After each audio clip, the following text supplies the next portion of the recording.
Buenos días, ingeniero. Le voy a presentar mi segundo examen parcial. Mi nombre es Laura Jimena Suárez Fernández y esta es la materia de modelación matemática aplicada a la ingeniería ambiental. Según en las preguntas dadas, a mí me tocó la base de datos 1, que es las partículas en suspensión. Tengo de variables temperatura, polvo y humedad. Aquí está mi respuesta a la pregunta 1, que dice que según el estudio de las partículas de suspensión, dadas el año pasado, como usted mencionó, se realiza en una zona donde se encuentra en estación de clima templado-frío, según lo observado. Aquí la temperatura se muestra como una variable explicativa, ya que ésta se manipula para el respectivo comportamiento de humedad y ya que sin ella no se podría verificar esta última debido a su relación masa de aire y vapor de agua. Por lo tanto, la humedad actúa totalmente como una variable explicada. En cuanto al porcentaje de polvo, actúa como una variable explicativa, debido a su falta de relación con la temperatura y humedad, ya que esta varía según la velocidad del viento y no del aumento de temperatura.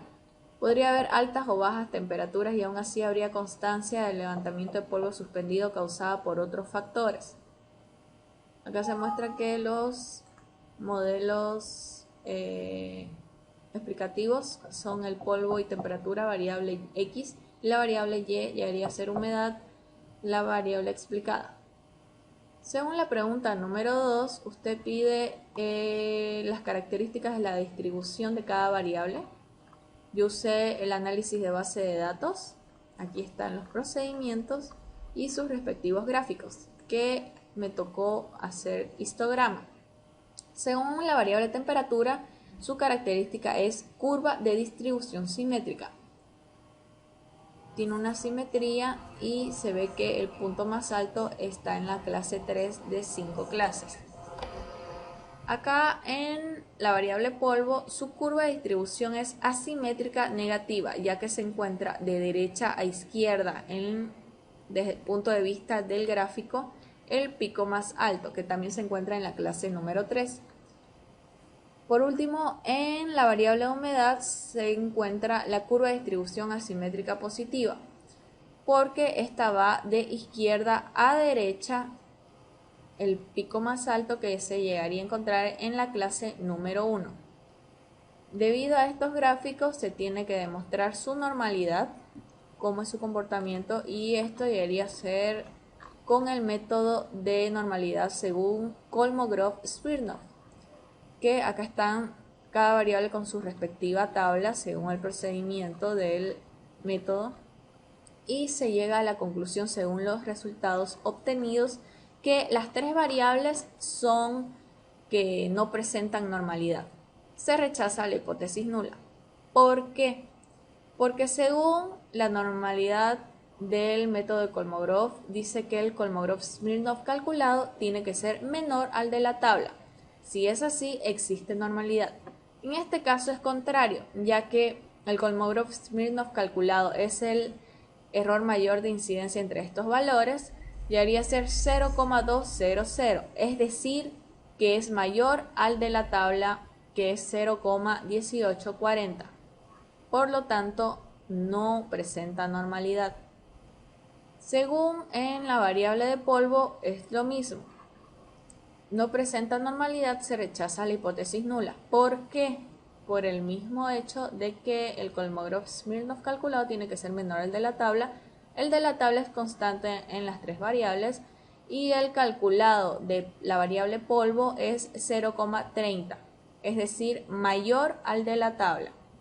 Este es el error mayor de incidencia para la variable polvo que se encuentra aquí, entre estos valores de color. Y por último, el variable humedad también no presenta normalidad, se rechaza la hipótesis nula debido a que su Kolmogorov-Smirnov calculado es 0,21, mayor al de la tabla que es 0,18 y es el error mayor de incidencia que llegaría a ser este. Según en la pregunta 4 pide explicar y presentar la prueba del chi cuadrado. Aquí está el procedimiento. Y según dadas las tablas dinámicas, se llega a la conclusión de que entre la variable temperatura y polvo, o viceversa, llegan a ser variables dependientes. ¿Por qué? Su chi cuadrado calculado llega a ser menor al de error de significancia, que es 0,005. Por lo tanto, se rechaza la hipótesis nula y se dice que ambas variables tienen relación, o sea, son variables dependientes entre sí. Lo mismo pasa con las dos variables temperatura y humedad. Su chi cuadrado calculado llega a ser menor a 0,005. Se rechaza la hipótesis nula y por lo tanto se dice que ambas variables tienen relación. Son variables dependientes.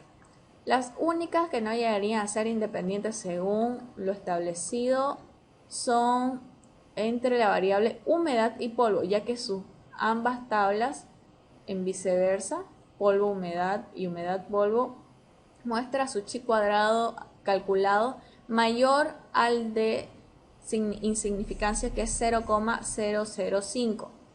Por lo tanto, ambas variables no tienen relación y actúan como variables independientes. Acá está, de la pregunta 5, pide el modelo ecuacional multivariable.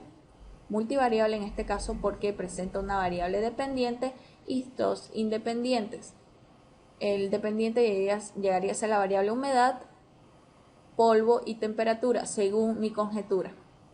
Aquí está el procedimiento dado, la estadística de la regresión. Según la ecuación múltiple, llegaría a ser que delta sub 0 es igual a la suma del producto de delta 1 con su coeficiente de variable independiente, y así la suma sucesivamente más el error encontrado. Su coeficiente de determinación en la primera tabla muestra que es 0,1468, y esto quiere decir que este número se define como el 0,14%, que indica que todas las variables inciden en el modelo, es decir, en la variable dependiente, ya que el coeficiente de determinación se define como la proporción de variabilidad de la variable dependiente, que es explicada por la regresión. Aquí se encuentra su error típico y este es el número de observaciones. Según su análisis de varianza, su regresión se encuentra en 2 grados de libertad. Su suma de cuadrados llegaría a ser esto con su promedio. Y acá se encuentra el valor crítico de f, que llegaría a ser la probabilidad asociada del modelo. Es 0,2212, es decir, mayor a 0,05, lo cual significa que esta probabilidad asociada niega el rechazo de la hipótesis nula. En cuanto a la pregunta número 6, hallar y explicar los coeficientes de dicho método, se encuentra en esta última en resultados de la regresión, que según los coeficientes encontrados, que llegarían a ser esto, el delta 1 llegaría a ser el de intercepto, el de delta 2 es la variable 1 y delta 3 de la variable 2. Su error típico llegaría a ser que cada coeficiente tiene un error que sirve para calcular el estadístico t, y el estadístico t llegaría a ser la división entre coeficiente y error típico. Estos son los resultados de cada uno. Y el estadístico t tiene una probabilidad asociada en base a la aceptación o rechazo de la hipótesis. En este caso, si es menor a 0,05, esta constante o intercepto es significativa. Pero en este caso, todas son mayores, por lo tanto, no es significativa. Eso sería todo. Muchas gracias. Hasta luego, ingeniero.